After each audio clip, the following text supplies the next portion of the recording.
할렐루야. 하나님의 말씀은 에베소서 1장 19절에서 23절까지의 말씀. 에베소서 1장 19절에서 23절까지의 말씀. 우리가 3주 동안 이 본문으로 지금 말씀을 나누고 있는데요. 오늘 이제 여기까지 하고 오늘 1장을 마무리하도록 하겠습니다. 에베소 1장 19절에서 23절입니다. 제가 한 절, 여러분 한 절, 마지막 절은 같이 읽을게요. 그의 힘의 위력으로 역사하심을 따라 믿는 우리에게 베푸신 능력의 지극히 크심이 어떠한 것을 너희로 알게 하시기를 구하노라. 그의 능력이 그리스도 안에서 역사하사 죽은 자들 가운데서 달리시고 하늘에서 자기의 오른편에 앉히사 모든 통치와 권세와 능력과 주권과 이 세상뿐 아니라 오는 세상에 일컫는 모든 이름 위에 뛰어나게 하시고 또 만물을 그의 발 아래에 복종하게 하시고 그를 만물 위의 교회의 머리로 삼으셨느니라. 같이 읽을까요? 교회는 그의 몸이니 만물 안에서 만물을 충만하게 하시는 이의 충만함이니라. 아멘. 우리 옆 사람하고 인사하겠습니다. 귀하십니다. 귀하십니다. 네, 잘 오셨습니다. 우리는 계속해서 하나님의 힘의 위력으로 역사하심을 따라 우리에게 베푸신 그 위대한 능력이 부활과 교회라는 바울의 고백을 나누고 있습니다. 그래서 지난 2주 동안 부활에 관한 말씀으로 죽은 자들 가운데서 다시 살리시고 하늘에서 자기의 오른편에 앉히사라는 부분에 대하여서 말씀을 나누었어요. 하늘을 담고 오신 예수님이 그 생명이 허물과 죄로 죽은 저와 여러분들을 찾아오셔서 우리를 살리시는 부활과 우리를 당신의 성전으로 만드신 후에 그 성전의 보좌 우편에서 우리를 다스리시는 예수님의 일에 대하여 말씀을 나눴습니다. 예수님이 하나님 오른편에 앉으셔서 우리에게 하시는 일은 당신의 음성을 들려주시는 일이라고 말씀을 드렸어요. 그래서 내 양은 내 음성을 들으며 나는 그들을 알며 그들은 나를 따라가느니라. 그러니까 예수 그리스도가 우리 안에서 당신의 음성을 들려주심으로 말미암아 목자의 음성이 들리는 자리가 오른편이라고 말씀드렸고 목자의 음성이 들리는 사람이 양이라고 말씀을 드렸고 목자의 음성이 들리는 자가 하나님이 부르시고 택하신 백성이라고 말씀을 드렸습니다. 여러분, 우리는 신앙생활 잘하는 방법을 찾는 자들이 아니라 말씀을 구하고 찾고 두드리는 자들이 되어야 합니다. 예수님의 음성을 듣고 신앙생활 잘하는 방법은 없어요. 신앙은 방법이 아닙니다. 말씀을 듣고 또 듣고 그 말씀이 내 안에서 쌓이다 보면 어느덧 나도 모르게 하나님의 음성을 들을 수 있는 자가 되어 있는 것이고 영적인 일을 깨달아 알 수 있는 자가 되어 있는 것입니다. 그렇기 때문에 저와 여러분들이 하나님 나라 갈 때까지 해야 할 것은 딱 하나, 이 말씀만 사모하시고 말씀만 사랑하시고 이 말씀 앞에 머무시면 돼요. 여기까지가 우리의 일이에요. 그러면 그 후에는 나의 일이 아니라 전부 하나님의 일이 되는 것이죠. 그래서 하나님의 말씀은 살아있고 말씀이 살아있다고 얘기하잖아요. 살아있기 때문에 그분이 일을 하시는 거예요.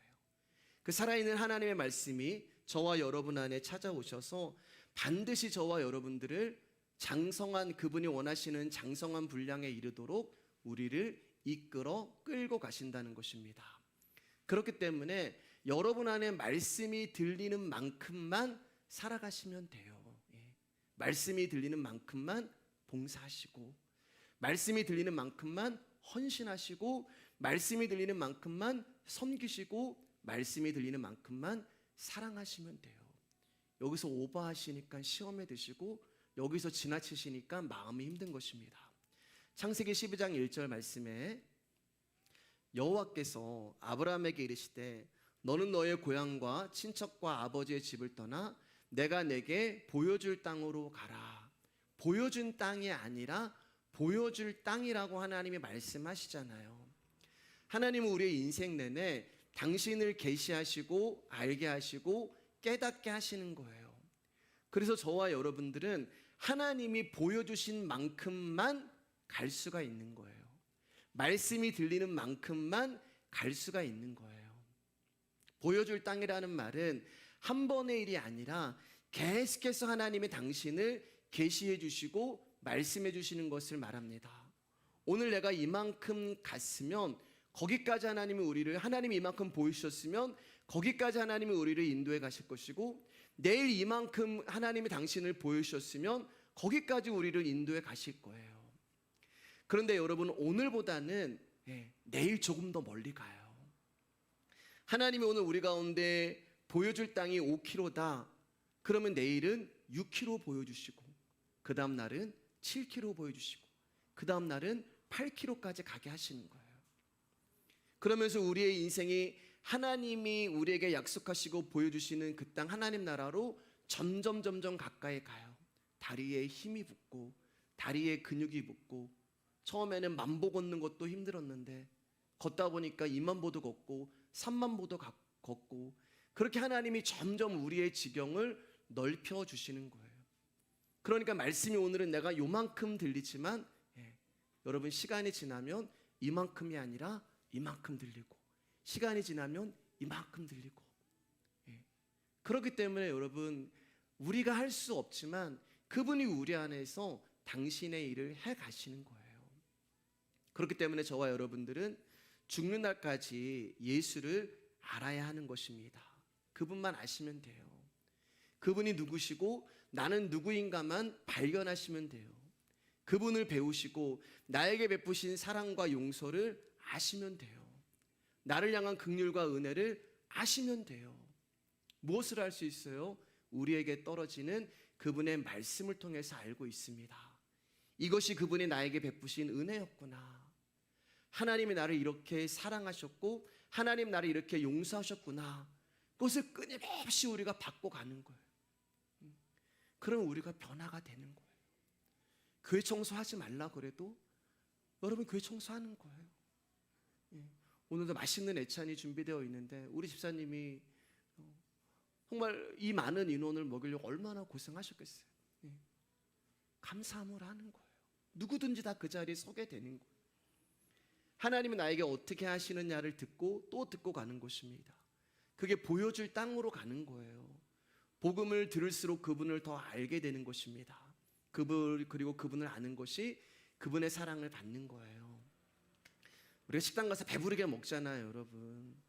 그리고 식당을 나오면서 배가 너무 부르라, 배불러 죽겠다, 이렇게 얘기하잖아요. 좀 더 심하게 얘기하시는 분은 배가 터질 것 같다라고도 얘기하시고, 조금 더 심하게 얘기하시는 분은 배가 찢어질 것 같다라고도 표현을 하세요.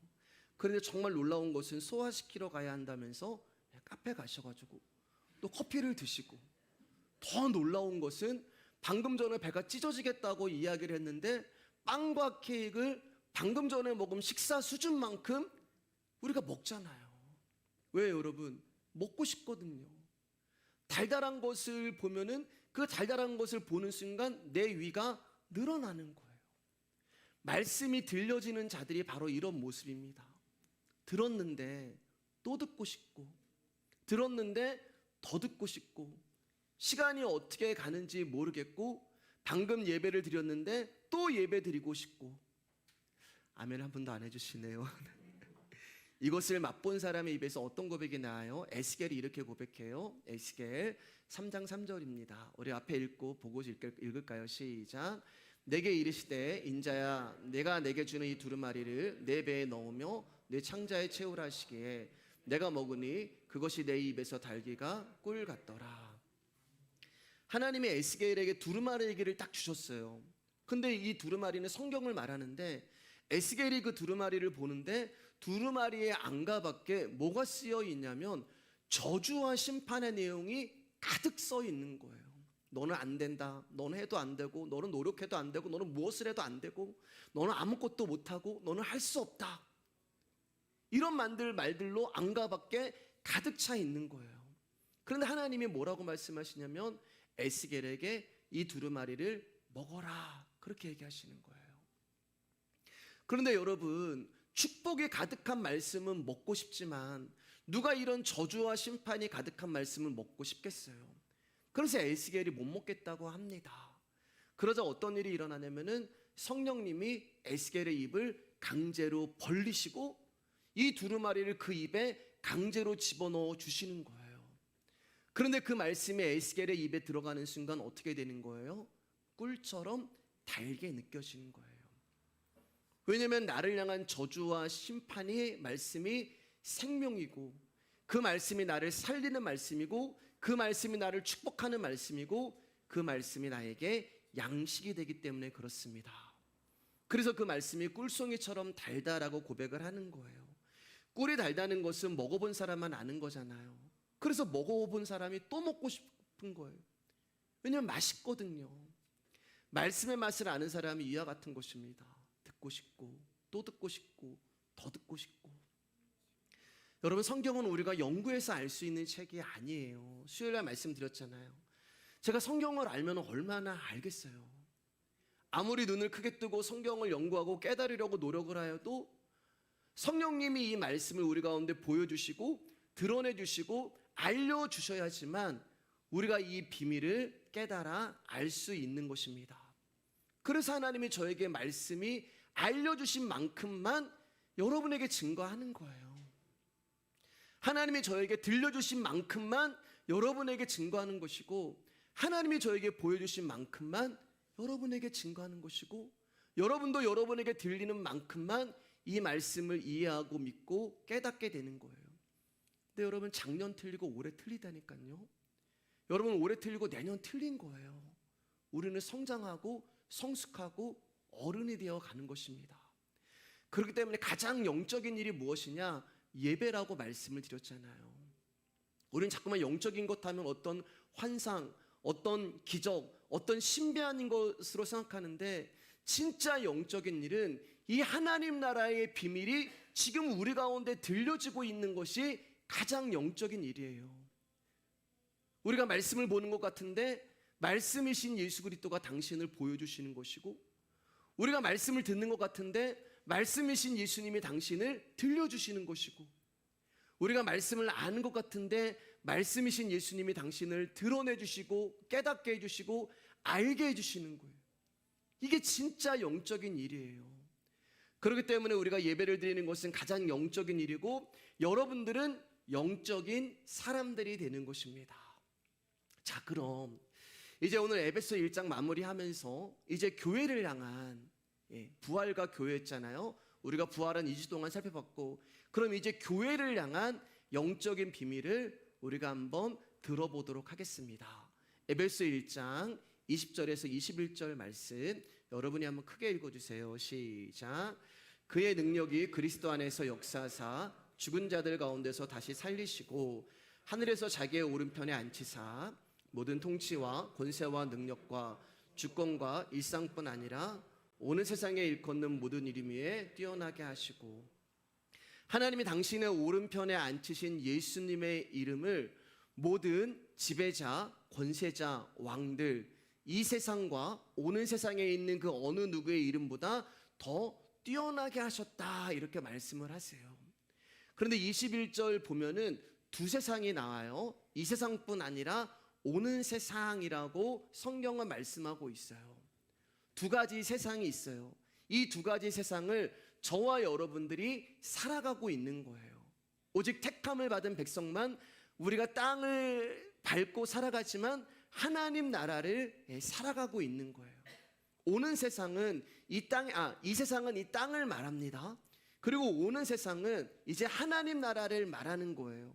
그리고 이 세상에 있는 높은 곳에 있는 자들의 이름이 지배자고 권세자고 왕이며, 오는 세상에 뛰어난 이름을 가진 자는 천사들을 말하는 거예요. 여러분, 천사들이 얼마나 뛰어난 존재예요.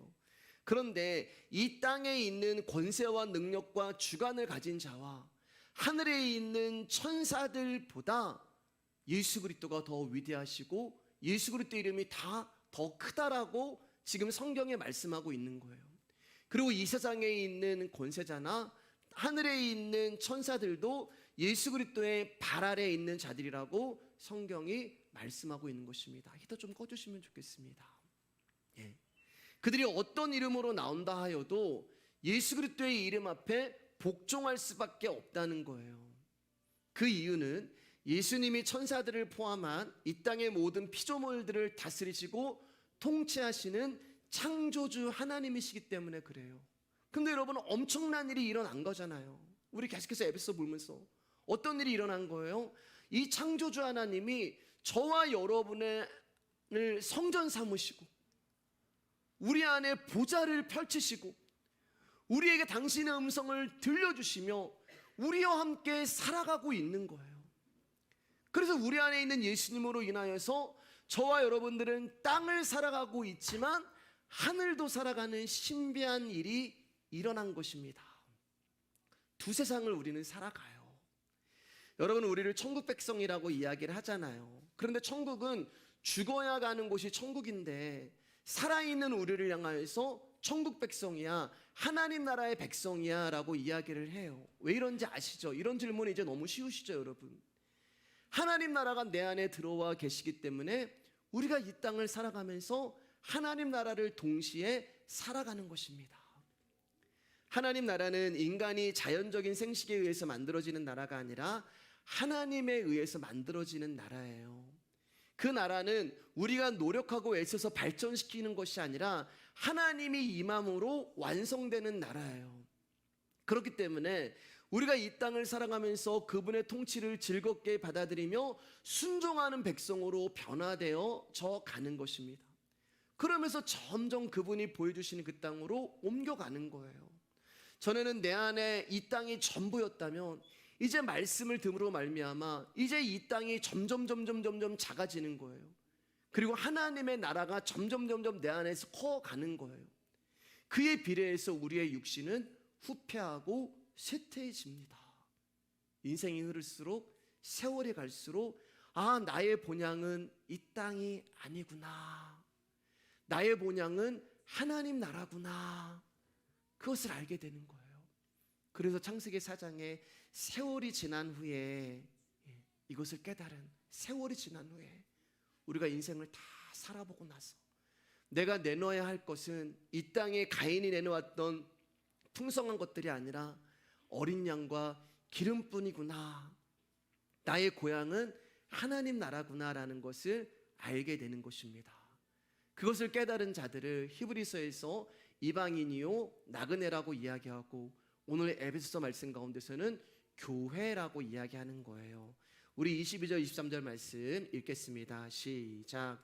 또 만물을 그의 발 아래에 복종하게 하시고 그를 만물 위에 교회의 머리로 삼으셨느니라. 교회는 그의 몸이니 만물 안에서 만물을 충만하게 하시는 이의 충만함이니라. 여러분, 만물은 하늘과 땅을 말하는 거예요. 조금 전에 말씀드렸던 이 세상과 오는 세상을 의미하는 것입니다. 그것을 우주라고 이야기를 해요. 근데 그 하늘과 땅이 우리 안에 있는 거예요. 하나님 나라가 왔기 때문에 이 우주가 우리 안에 있는 거예요. 그렇기 때문에 만물 위에 교회를 세웠다는 말은 바로 저와 여러분 안에 교회를 세웠다는 말이고 저와 여러분이 교회다라고 말씀을 하고 계시는 것입니다.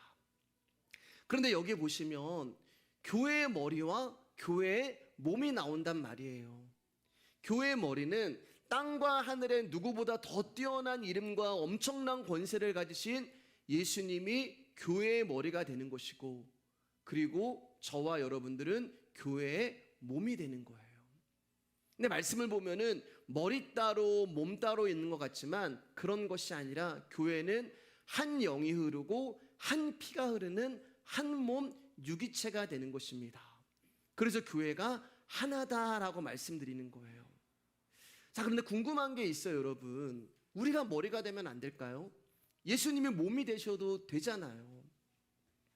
왜 예수님이 교회의 머리요, 너희가 교회의 머리고 예수님이 교회의 몸이다, 이래도 되잖아요. 몸을 움직이는 것은 각 지체에 있는 근육입니다. 그런데 그 근육을 움직이는 것은 머리예요. 머리에서 생각이 나가고 머리에서 지시가 나가고 머리에서 언어가 나가며 머리에서 행동이 나가는 거예요. 그리고 몸은 그 머리에서 나오는 명령에 의해서 움직이는 것입니다.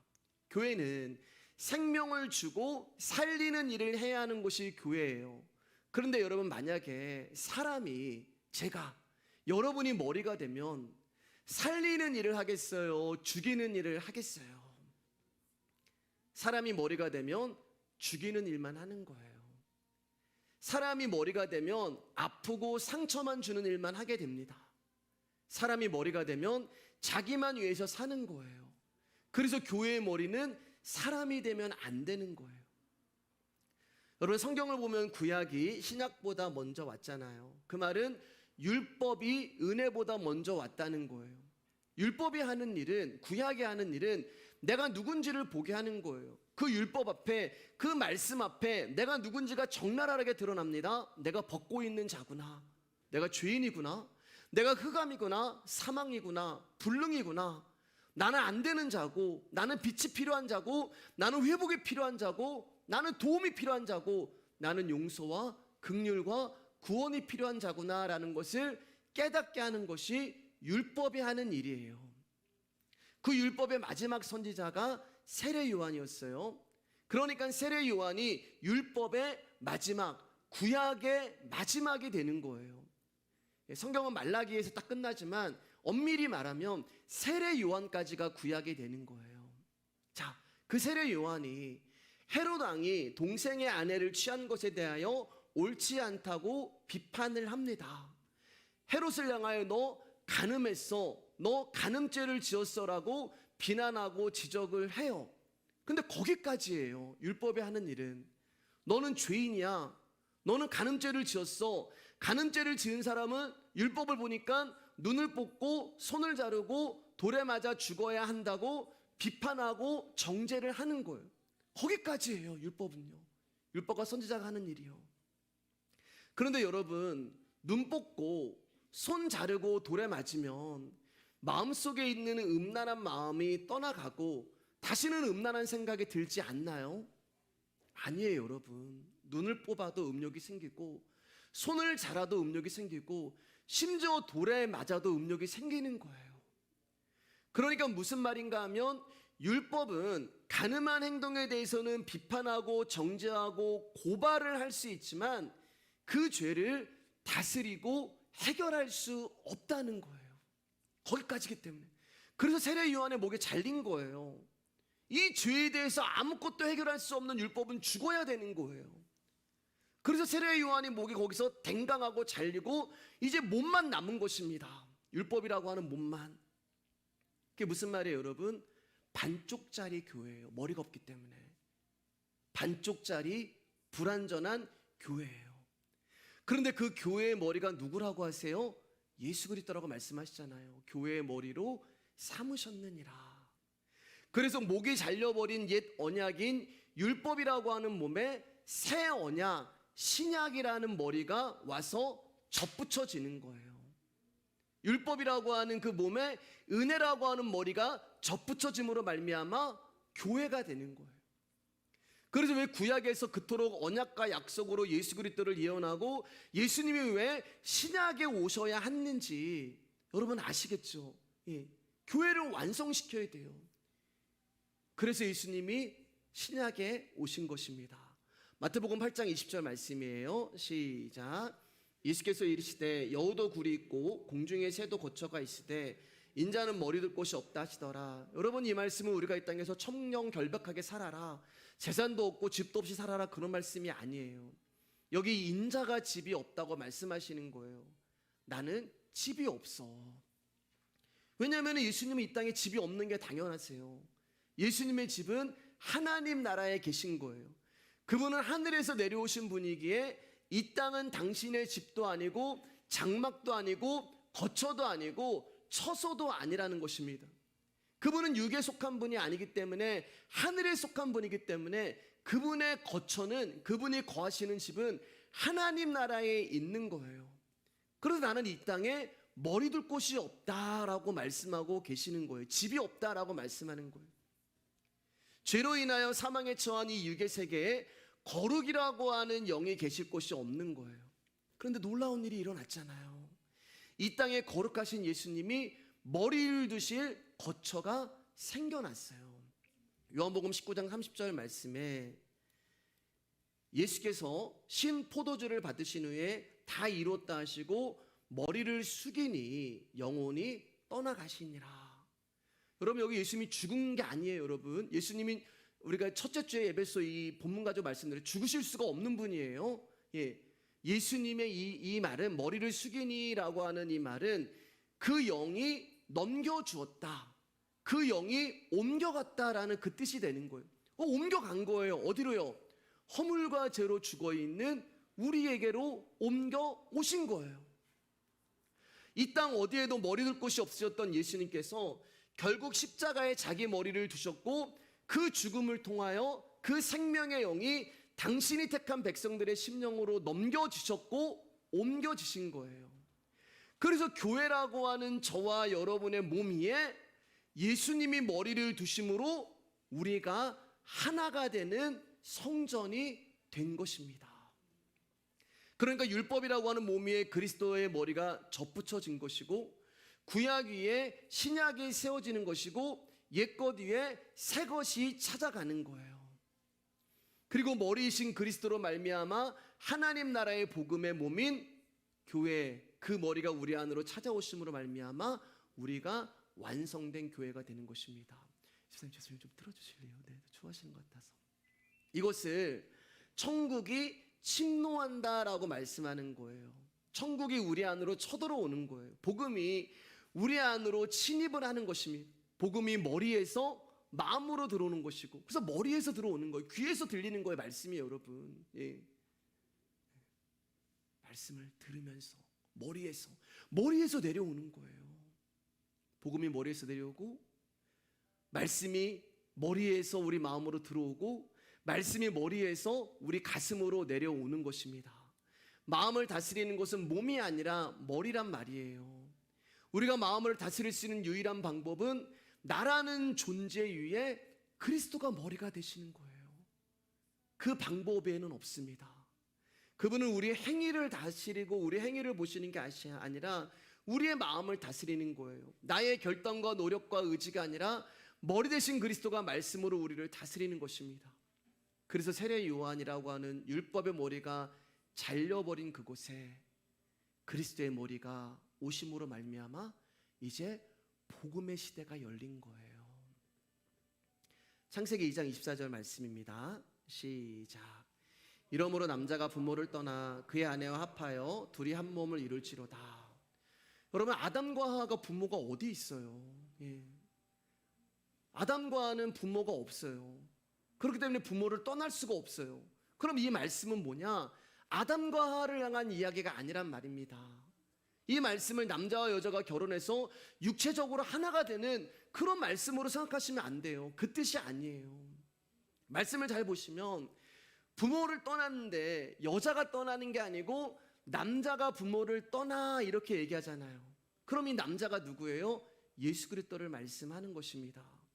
예수 그리스도가 부모 되시는 하나님 아버지를 떠나서 씨를 가지고 오신 거예요. 예, 씨, 자식이라고 하는 씨. 근데 그 씨가 뭐냐면 말씀이 되는 거예요. 당신을 주시는 거예요. 영원한 생명, 우리를 살리시는 씨.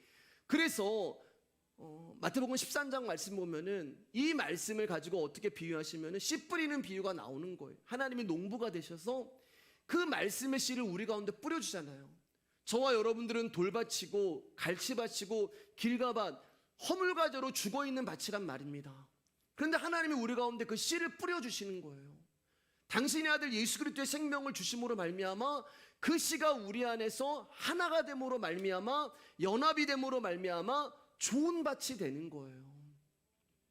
나는 돌밭이야, 나는 가시밭이야, 길가밭이야, 그게 아니라 그 세 가지 밭이 다 내 안에 있는 거예요. 죽은 밭이라는 얘기예요. 가끔 저에게 이상한 말씀을 이제 전하시는 분들이 이제 가끔 계신데, 여러분, 예수님이 이야기하는 게 왜 이상한 말씀인지 저는 잘 모르겠습니다. 계시록을 보면은 하나님이 7번이나 강조하세요. 뭐라고 강조하시냐면은 귀 있는 자는 성령이 교회들에게 하시는 말씀을 들을지어다. 이걸 7번이나 말씀하세요. 왜요? 교회만 복음을 듣기 때문에 그래요. 교회만 말씀이 들리기 때문에 그렇습니다. 사람과 사람 사이의 연합은 성경에서 말하는 연합이 아니에요. 진정한 연합은 하나님과의 연합입니다. 그래서 교회가 바로 하나님과 영적인 연합이 이루어지는 한 몸 공동체가 되는 거예요. 그런데 성경은 왜 머리와 몸인 하나의 교회를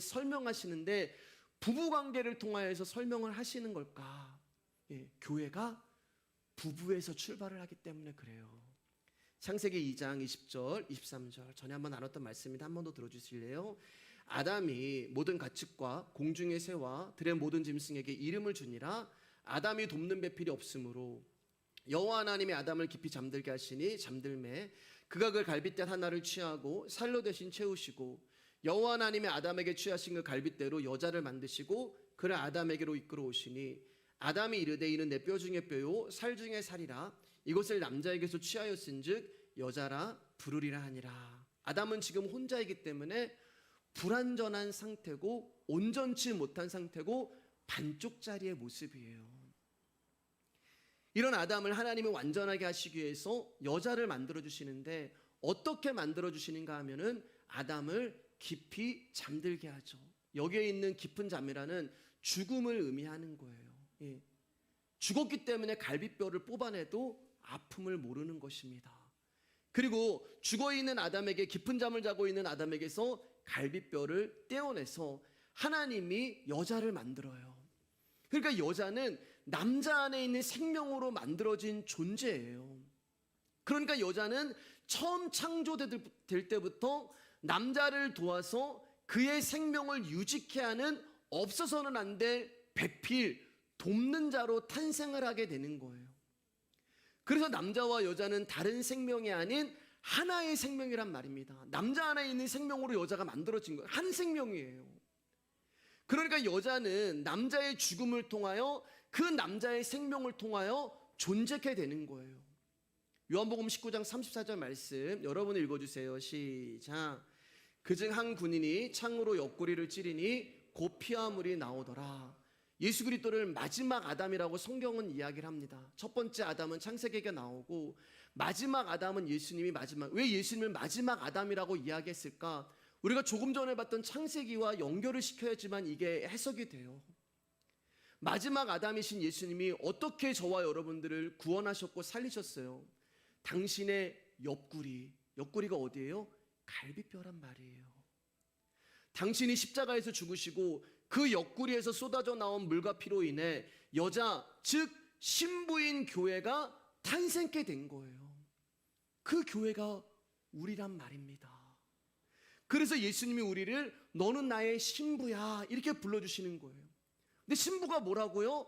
예수님 안에서 나온 생명으로 살아난 존재, 예수님과 하나인 존재, 하나의 생명, 예수님이 십자가에 깊이 잠드심으로 취하여진 그 갈비뼈로 말미암아 저와 여러분들이 그분과 하나가 되는 생명이 되었고 신부가 되었고 교회가 된 거예요. 그렇게 만들어진 우리는 이제 부모를 떠나서 예수 그리스도와 연합함으로 말미암아 한 몸이 되었고 내가 그분 안에 들어가 살고 그분은 내 안에 들어와 사는 부부관계가 된 거예요. 그래서 하나님이 마태복음 19장 6절 말씀 가운데 하나인 교회를 향하여서 예수님의 머리와 몸된 우리를 향하여서 그런즉 이제 둘이 아니요 한 몸이니. 그러므로 하나님이 짝지어 주신 것, 하나님 짝지어 주신 게 뭐예요? 예수 그리스도와 우리를 말하는 거예요. 사람이 나누지 못할지니라. 이혼에 관한 말씀이 아니란 말입니다. 이 관계를 사도 바울이 비밀이라고 하는 거예요. 비밀. 모든 사람이 아는 것은 비밀이 아니에요. 비밀은 둘만 아는 거예요. 신랑과 신부만 아는 거예요. 내가 너에게만 알려줄게 라고 얘기하면서 신부로 부름을 받은 교회에게 이 비밀을 허락하시는 것입니다. 왜요? 아무나 교회가 될 수 없고 아무나 신부가 될 수 없기 때문에 그래요. 그리고 아무나 이 복음이 들리지 않기 때문에 그렇습니다. 에베소 5장 30절 33절 말씀 여러분이 읽어주세요. 시작. 우리는 그 몸의 지체임이라. 그러므로 사람이 부모를 떠나 그의 아내와 합하여 그들이 한 육체가 될지니 이 비밀이 크도다. 나는 그리스도와 교회에 대하여 말하노라. 그러나 너희도 각각 자기 아내 사랑하기를 자신같이 하고 아내도 자기 남편을 존경하라. 그래서 예수님이 교회를 어떻게 사랑하셨고 당신의 목숨을 주심으로 사랑하셨잖아요. 그 사랑을 받은 교회는 어떻게 내가 그분의 은혜로 살아갔는지를 우리가 결혼이라고 하는 신랑과 신부를 통하여서 예수님이 이렇게 나를 사랑하셨고 나는 이렇게 은혜를 받았구나라는 그것을 알라고 말하는 거예요. 그래서 자기 아내를 사랑하고 아내는 그 남편을 존경하라고 말하고 있는 것입니다. 근데 뭐예요, 여러분? 비밀이다라고 얘기하잖아요. 비밀이다. 그리고 나는 그리스도와 교회에 대해서 이야기하는 것이지 너희들이 시집가고 장가가고 이혼하고 아들 딸 잘 낳고 성공하고 행복하고 싸우고 거기에 대해서 이야기하는 게 아니다라고 말씀하십니다. 성경은 오직 예수 그리스도의 이야기지 여러분 우리의 인생사에 대한 이야기가 아니란 말입니다. 제발 성령이 교회인 우리에게 들려주시는 말씀이 무엇인지를 들으시기를 바랍니다. 이제 말씀을 정리하겠습니다. 여러분 이제 11월 달이 되면 우리 교회가 이곳에 개척한 지 딱 3년이 되는 이제 날이에요. 먼저 여기까지 같이 이렇게 와주시고 또 함께 해주신 여러분께 진심으로 감사를 드립니다. 3년 전 이곳에 교회를 개척하면서 여러분들 각자가 꿈꾸고 보고 싶던 교회의 모습이 있으셨을 거예요. 그런데 지금 보니까 여러분들이 생각했던 대로의 교회 모습이 이루어졌던가요? 꿈꾸던 교회 모습이던가요? 아니라는 거 저도 잘 알고 있습니다. 왜냐하면은 지난 3년이라는 시간 동안 힘든 시간도 많았고 속상한 일도 있었고 아픔과 상처도 많았잖아요. 그런데 여러분 내가 생각했던 교회의 모습이 아니라서 여러분이 꿈꾸던 교회의 모습이 아니라서 그러면 하나님이 우리 교회를 사랑하지 않으시는 것일까요? 자, 그럼 바꿔서 한번 물어볼게요. 하나님이 원하시는 교회는 무엇일까요? 이렇게 질문해 볼게요. 여러분 우리 교회가 빨리 부흥하고 사람이 많이 모이는 것을 하나님이 원하실까요? 아니면 여기에 모여있는 여러분 한 사람 한 사람 한 사람이 복음을 알고 예수 그리스도를 제대로 믿어서 하나님 나라 가는 것을 원하실까요?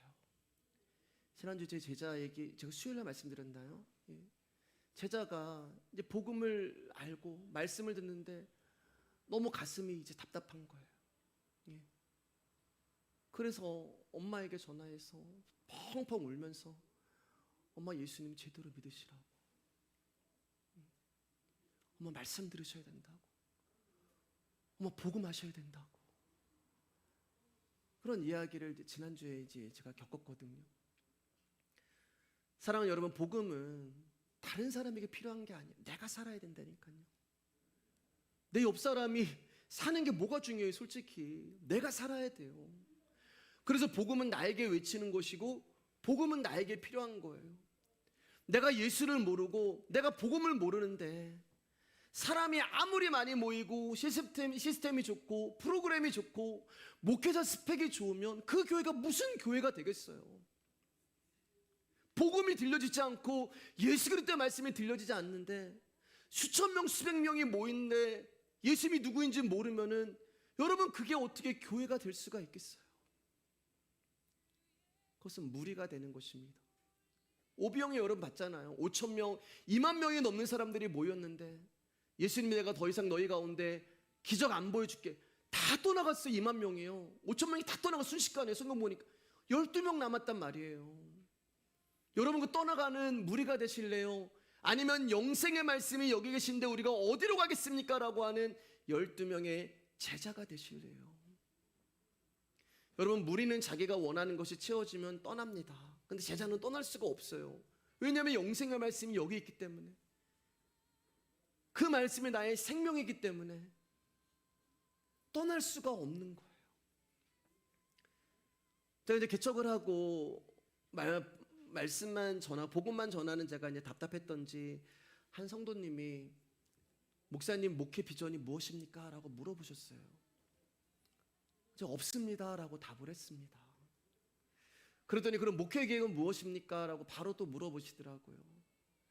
제가 순간 뭐라고 해야 할지 고민이 되더라고요. 왜냐하면은 목사가 목회 비전도 없고 계획도 없으면 너무 게으른 종인가? 라는 생각이 들었는데 제가 애시당초 세우지도 않았던 계획이 그 자리에서 나올 수가 없잖아요.